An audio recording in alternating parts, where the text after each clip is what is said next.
tell me get my head out the clouds, but baby, I ain't doing it. It's week 2, and it's gonna be great. The non-divisional matchups in the OK Conference are coming fast and furious. Can't concentrate on my Byron Center's in full bounce-back mode. It's a battle, man. You got to get prepared. You got to come in there knowing you're going to get banged up. Thornapple Kellogg trying to prove last season was no fluke. I ain't never seen the stars this close. It's going to be a massive crowd. Student section's going to be hyped up. The Bulldogs and Trojans lock horns in the game of the week. The Blitz battle gives us traditional powers off to good starts. It's Lowell and Rockford at the TED. Plus, Wyoming visits Northview on Blackout Cancer Night. League play starts in the West Michigan Conference with Ravenna and North Muskegon, and continues in the Wolverine as Plainwell tangles with Vicksburg. Down to earth, Never a dull moment on the Blitz, which starts now. taking off like a rocket.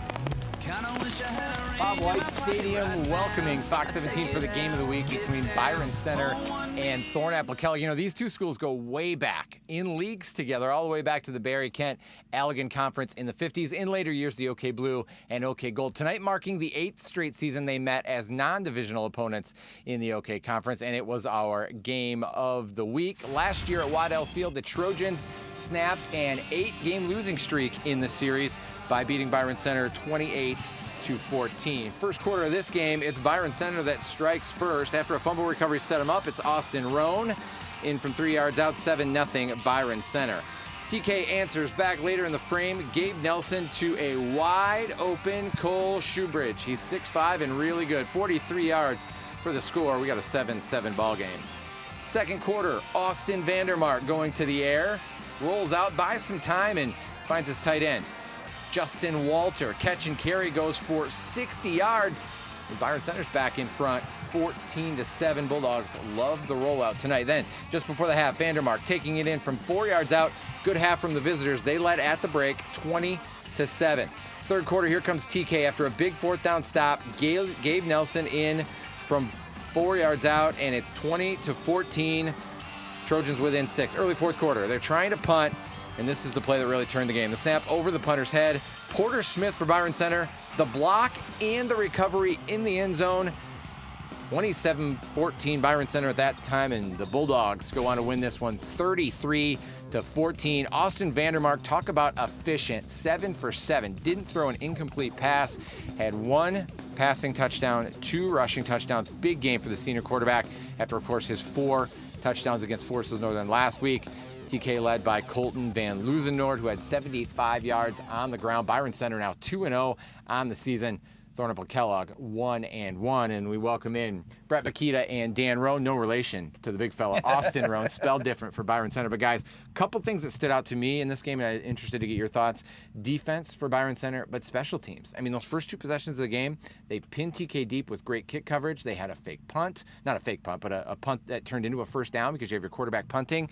Then, of course, the big play was the punt block and then defense. To me, those were the 2 things that did it for Byron Center tonight. Well, and you look at it, Dan and I were talking about this earlier. I mean, a great junior class melded in with some quality seniors that can lead this bunch. And I can see now why Mark Sisko, coach, was really excited about this football team.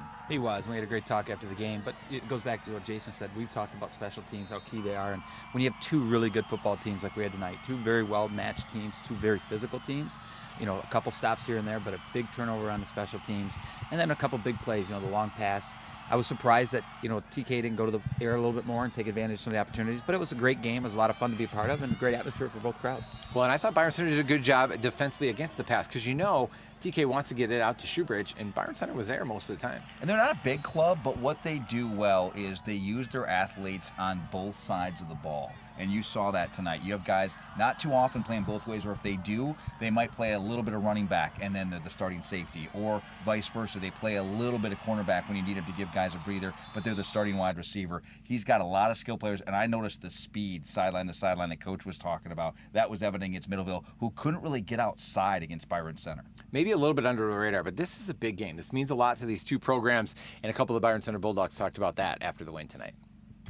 I think we played really good. We played discipline like we needed to. We had a couple hiccups, but other than that, we played physical, we played discipline. We did our job. Oh yeah, this game lived up to it. I think this will be one of the most physical games we play all year, but we just gotta keep going from here. Just keep playing harder and harder. This one gives us a lot of confidence. We had confidence coming into this game. We had momentum. We were rolling in. This just adds on to the fire. We're ready to keep rolling.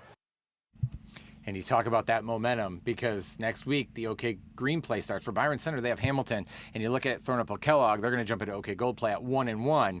I mean, 5 wins to get in. Of course, both these teams probably focusing on trying to win a conference championship. But momentum is key, right? Heading into your league schedule? It is, and you want to be 2-0. Everybody does. Obviously, you want to win every game. But, TK can take a lot from this game, learn a lot from it. They seem healthy. I didn't see a lot of kids banged up on the sideline. But, again, Byron Center came ready to play, didn't make the mistakes, didn't give up any big plays, and it's the reason they got the win tonight. And you could see they were playing with a little chip on their shoulder. This team was 3-6 a year ago. We talk about the OK Green. I mean, it's a gauntlet. It's a deep conference. Zeeland East, Zeeland West, Unity Christian won it all last year in Division 5. Those are all in Byron Center's conference, but they look like they were better than a 3-6 team, or at least they know that they want to prove that mark, and they already got 2 wins in 2019. And they'll host Hamilton next week, who's 2-0, and that'll be their bite cancer game, first home game of the season for Byron Center. Well, Zeeland West, speaking of the OK Green, and Grand Rapids Christian met 3 times in the playoffs. Twice the winner of that game went on to win the state championship. 2012, the Eagles. 2013, the Ducks. Flashlights out tonight in the Zeeland West student section. We pick it up third quarter.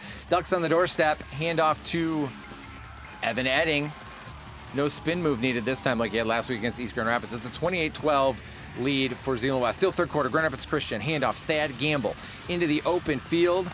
Going to make a nice move on a defender. Wow, was that field wet or what? 28-yard touchdown. Eagles within 8 at 28-20. Fourth quarter, Zeeland West. Watch out for the play action. Carson Gulker going to keep it himself and into the end zone. Ducks win it 48-27. Zeeland West now 2-0 in the season. Grand Rapids Christian 0-2. Both these teams we know can score points. They seem to play high-scoring games. It was 41-26 last year. But, boy, Zeeland West looks good. Coach Sisko at practice this week talked about being physical. He wanted his team to match TK's physicality. I thought Byron Center was the more physical team tonight. Yeah, I would agree with that. I mean, and that was a big MO. I heard that same audio, and this was a big game for these kids. Like I said, I could see it in their eyes when they came out to our Pigskin Pep Rally. I mean, they were serious, they were business, but they were fired up, and they were excited for the BC community. And obviously, both communities, I want to say kudos. It was a great crowd out here tonight. It was, and driving here today, you kind of get that feel. They're relatively close, two communities, so to battle against each other. The crowds were great. Parking lot was packed.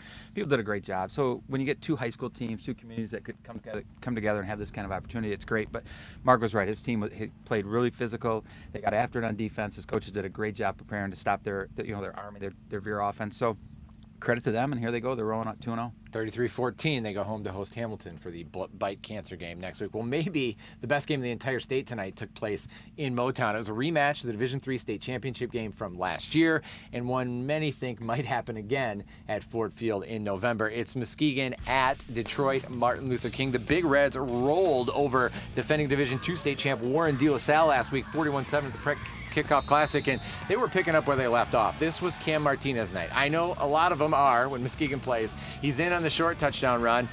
Then he's got to give there for a short touchdown. I mean, this game was all Muskegon. I mean, the Big Reds were rolling on King's home court, on their home field. Cam Martinez had 190 yards on the ground, 189 yards on the ground, and he had this 90-yard kickoff return. Coach, you like your quarterback returning kicks? He's Cam Martinez, you do, right? Absolutely. I'm not so sure I put our kids from West Catholic there, but I put that kid back there any day. He also completed 6 of 7 passes. Cam Martinez, incredible. Muskegon wins 41-18. The Big Reds, the most impressive 2-0 team in the state. For the first time in 5 years, Spring Lake had possession of the old wooden oar heading into the Bayou battle with Fruitport tonight at Grabinski Field. It was Fruitport with a 14-7 halftime lead, and quarterback Tyler Zimmerman going to connect with Ethan Flores along the sideline, and Kyle Garrison flies in. Nice stop there for the Lakers. Halfway through the fourth, it's Zach Kaiser getting through the line, finding some daylight, and he goes almost all the way. Brought down just before the goal line.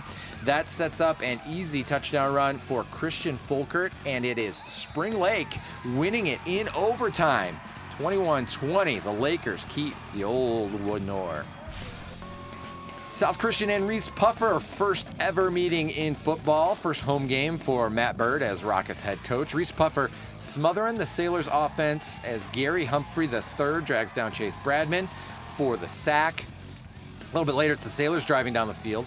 Bradman a big run to put him into the red zone. A few plays later, it's Eli Smith getting the carry and in for the score. Sailors draw first blood, but it's the Rockets' turn. Evan Moskwa finding David Fox downfield, dashing through the defense for the score. And it's Reese Puffer getting the first win under Matt Bird, 35-21.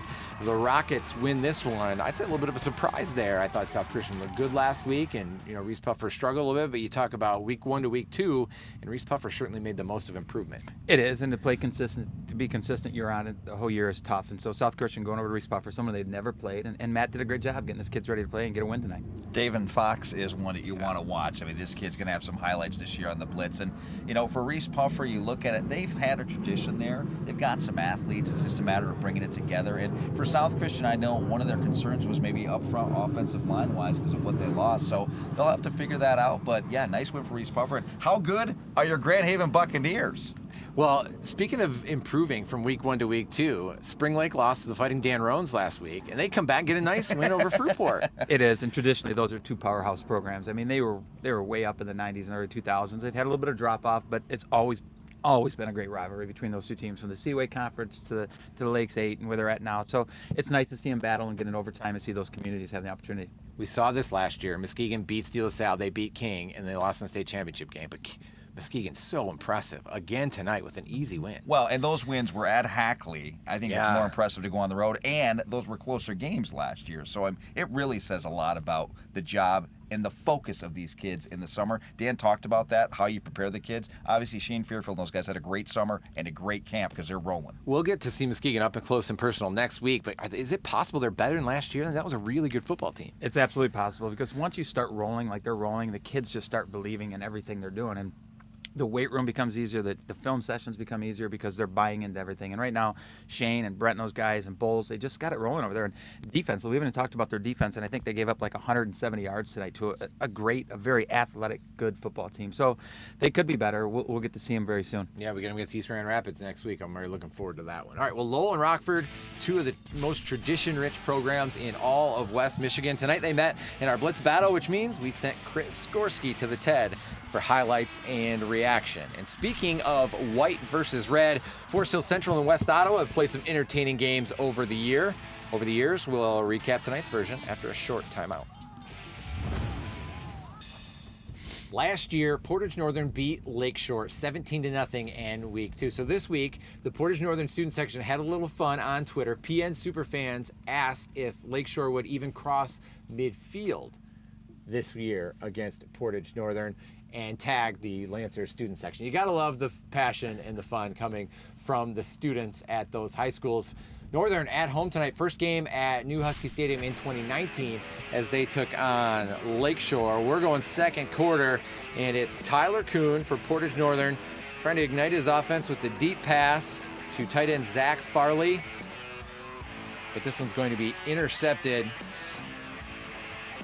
And Lakeshore going to bring it back all the way to the 24-yard line. So it's the Lakeshore defense setting up the offense. Later, here comes Jimmy Gillette. Short pass to Aiden Jackson. That was the first points of the game. It was 6-0 Lakeshore at that point. Last drive of that before the end of the half, Isaiah James of Portage Northern running the ball. Going left. Going to try to get one in here and even it before the half. Down just inside the 5-yard line, and Lakeshore wins this one tonight, 14-6, the final. Portage Central at Kalamazoo Central, first home game of the season for the Maroon Giants. K Central coming in tonight looking for the first win, third quarter. K Central 42-yard line, Giants handed off to Jaden Blanchard. He's going to score, made it 26-7. Back come the Mustangs. Trent Kumo into the end zone for the touchdown. We got a 26-13 game. Later in the third quarter, K Central answering back. Again, it's Jaden Blanchard, the junior, had another big night. Kalamazoo Central a winner tonight, 40-27 over Portage Central. Plainwell and Vicksburg, winner starts 2-0 in the Wolverines. Second half, it's the home team. The Bulldogs leading 21-16. Jacob Conklin, screen pass to Toby Stock. Great block from Jacob Baird, and he takes it to the house. Vicksburg extending its lead to 28-16. Later in the third, again, it's Conklin connecting with Stock. This time on the post, 35-16. Bulldogs in front.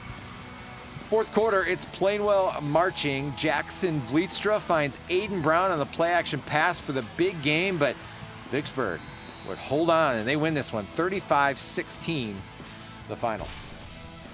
Schoolcraft and Parchment at Roy Davis Field. Schoolcraft aiming for a 2-0 start.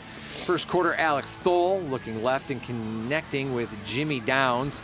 Shakes off a Panther defender and going to take it all the way to the 1-yard line. Set up a Kobe Clark touchdown run one play later to make it 7-0.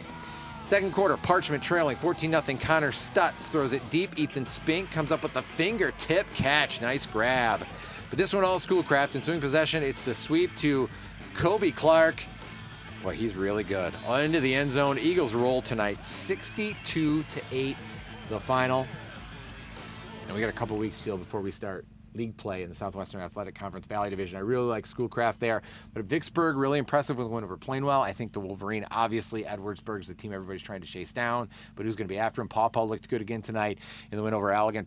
Kalamazoo Central, nice bounce-back win. And, that Portage Central Lakeshore game, another defensive battle. Well, I want to start with the fact Carlton Brewster and what he's doing at Kalamazoo Central. That's a big win. I mean, Portage Central is a perennial playoff power. You know what they're going to do, but you still got to stop them. And that was huge, I thought, for Kalamazoo Central. And then the same thing for Portage Northern. They're trying to get out of the spotlight that's been Portage Central. Big win for them against Stevensville Lakeshore. It is, and opening up their stadium and having the opportunity to play at home is incredible. And Lakeshore had a great win last week against West Ottawa, and so big win for them. And then again, Brewster, we talked about it last week. He's getting kids from the hallways out on the football field playing. The numbers are up. The kids are competitive. We've always known they've been a basketball school, extremely athletic. So getting those kids playing football is going to be a credit, and they're going to probably do something eventually. All right, let's take a look at how our top 10 teams fared tonight. We started at number 1, where Muskegon rolled over Detroit King 41-18. They stay undefeated. Mona Shores beat Bay City Central to improve to 2-0. Grand Rapids Catholic Central will host Niles Notre Dame tomorrow at 1 o'clock at beautiful Cougar Stadium. Rockford beat Lowell tonight to improve to 2-0. Zeeland West downs Grand Rapids Christian. The Ducks are 2-0. 6 through 10, Hudsonville falls to Holt. They're 1-1 in the season. East Kentwood beats Grand Ledge tonight to move to 1-1. Zeeland East beat Detroit Douglas in a forfeit last night. They're 2-0. Grand Rapids Christian now 1-1.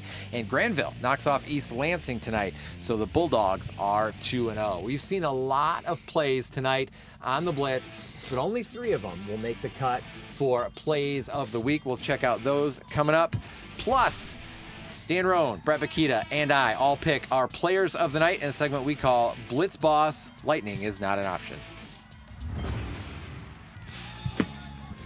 Time for plays of the week. Play 3, Carson City, 4th and 13. What a catch on the one-handed grab by Carter McAlvey on the pass from Zane Forrest. Carson City, a big win tonight on the road. Play number 2, Northview, Dan Fry. Okay, this is just going to be the Kyler Vanderjack segment. Is he going to make plays of the week every week this season? Dan Fry to Kyler Vanderjack splits the defense. That's an 84-yard scoring strike. Northview, a big win tonight on their blackout night. And play number 1 takes us to Unity Christian. Isaac Tisla can do it all. Hurdles defenders. I think it's the long jump he's good at. Pretty good at making people miss, too, as he takes it in the end zone. Unity Christian 2-0 with the win over Godwin Heights. And that's a pretty good segue, gentlemen, into 4 downs. Because on first down, Brett, we're talking OK Green. How many teams? 5 teams. Not enough fingers? Count them. 2-0. Zeeland East, Zeeland West, Unity Christian, Byron Center with their victory tonight. And who else am I missing? Hamilton. Yeah. Some great teams. Obviously, Derek Pennington, good friend of mine, coached his best game of the ever of his career this week, getting that big win in that shutout. I mean, credit to him. He's doing a great job. All right, second down. How about tough schedules? Muskegon goes and plays 2 Detroit teams on the east side of the state. That leads the way. Yeah, when everybody wants 6 wins, nobody wants to schedule tough teams. But a credit to Shane and Muskegon doing it, Rockford doing it, Grand Rapids Christian doing it. These teams stepping up, playing tough schedules early on. It'll make them way better in November. All right, and how about 2-0 teams? Maybe some teams that we didn't expect coming into the season to be 2-0. You got Orchardview 2-0, Hamilton 2-0, Central Montcalm Tri-County 2-0. Who jumps out to you? I would say Central Montcalm, just with what they're doing up there. They win a game last year. Yeah, exactly. I'm going to say Orchardview because I'm an OV alum. Congratulations starting off 2-0 and getting the thing rolling back in Cardinal country. Cardinal pride. And speaking of tough schedules, 4th down tomorrow. Grand Rapids Catholic Central, another tough one. A 6A state semifinals against Niles Notre Dame Prep. Yeah, and I think the biggest surprise win, and credit was Todd and those guys last week going down to River Rouge, getting that win and starting out 1-0, playing down there and on a Saturday, and coming back this week and playing another great team. And how about Todd Colster? Throw him in that group that you mentioned, Coach, as far as scheduling. Celine last year, obviously River Rouge, big win last week. All right, time for Blitz Boss. Brett Makita, you're up first. I'm going to go right here. Austin Vandermark. Remember the name. Senior quarterback, number 2. He kicks as well, but boy, a throwing touchdown. He was 7 of 7. Can't get much better than that. 85 yards, 60-yard touchdown throw, and also 150-plus yards rushing, and 2 more scores. I think he was hitting 89 on the clock. Coach, who you got? I got Cam Martinez. I mean, we've talked about this kid. We know he's a dynamic athlete, but today he did it against one of the best football teams in the state. He had 179 yards rushing. He was 6 for 7 passing for 89 yards and a 90-yard kick return. Cam Martinez, Muskegon. Muskegon 2-0. So impressive. Wins over defending state champs Warren De La Salle, and tonight, Martin Luther King. I'm going with Ja'Cory Kirkland, the running back from Northview. Brett, you and I talked about it a little bit on the Pigskin Prep Rally this morning on ESPN 961. You know, he was one of the 2 returning starters that Northview had this year, and they give him the football early and often. He goes for 270-plus yards tonight, had an 80-yard touchdown run in the blackout night as they raise money in the fight against pediatric cancer. Huge game for Ja'Cory Kirkland. Northview's 2-0. Impressive what Trip Gallery and company have done, and they had an OK White play. You got Forest Hill Central in there at 2-0. It's going to be interesting to see what happens in that OK White run, but a good win for Northview tonight. How about 10 starters defensively alone he lost? And you talked about last year, all season, that great senior class they had that were a lot of 3-year varsity players they were building for last year, get the playoffs. Now you got to replace those guys. He's done a great job. Forest Hill Central's looked good through 2 weeks. Or maybe they're the team to beat in the White? You know, Tim's done a credible job over there year in, year out. You know, they graduate some kids. We talked about the Halleck kids that have moved on, some great athletes. But again, they're back in there 2-0, and it's not like they've beaten bad teams. You know, they went and beat Jenison last week, who was a playoff football team. So 2-0, and I would say that right now they're probably the team to beat in the White. Special thanks tonight to Micah Cho, who was at Portage Northern and Kalamazoo Central. We'll see you next Friday night from Hackley Stadium.